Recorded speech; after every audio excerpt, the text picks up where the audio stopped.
আজ তারাপীঠের সবচেয়ে বড় মেগা উৎসব কৌশিকী অমাবস্যা। আজ অর্থাৎ ২রা সেপ্টেম্বর সোমবার ভোর ৫টা ৫ শুরু হয়েছে অমাবস্যা।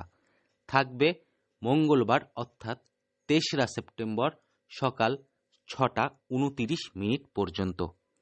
আজ ভোর ৪টের সময় মা তারাকে স্নান করানো হয়, আর তারপরেই সর্বসাধারণের জন্য, ভক্তদের জন্য খুলে দেওয়া হয় মা তারার গর্ভগৃহের মন্দির। এরপর মা তারাকে রাজেশ্বরী বেশে সাজিয়ে মঙ্গল আরতি করা হয়।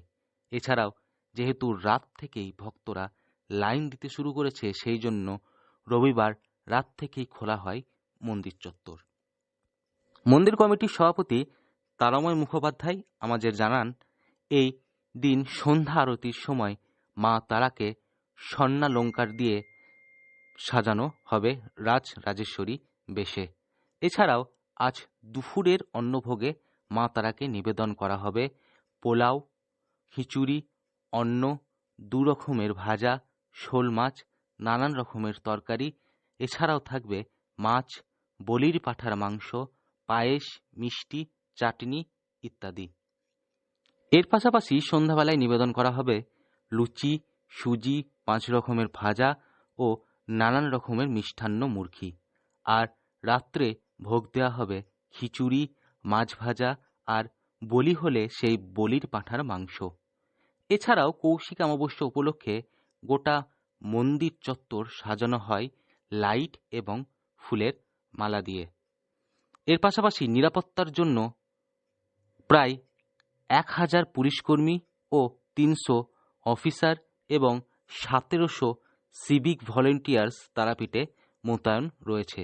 কৌশিক অমাবস্যার উপলক্ষে রয়েছে ১০টি ওয়াচ টাওয়ার, রয়েছে ৩৭টি block gate, police assistant booth রয়েছে ২১টি, অ্যান্টি ক্রাইম পোর্টাল টিম রয়েছে ১৩টি, ২০০টি সিসিটিভি ক্যামেরা।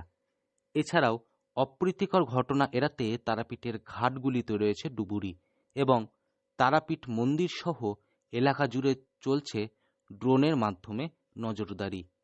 তবে শুধু তারাপীঠ মন্দিরেও নয়, তারাপীঠ মন্দিরের পাশাপাশি তারাপীঠ মহাশ্মশানে দেশ বিদেশ থেকে বহু সাধু সন্ন্যাসীরা এসে উপস্থিত হয়েছেন।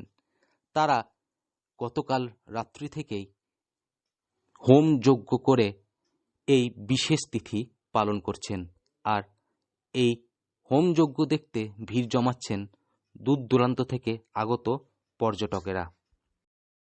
বীরভূম থেকে সৌভিক রায় রিপোর্ট, লোকাল 18 বাংলা।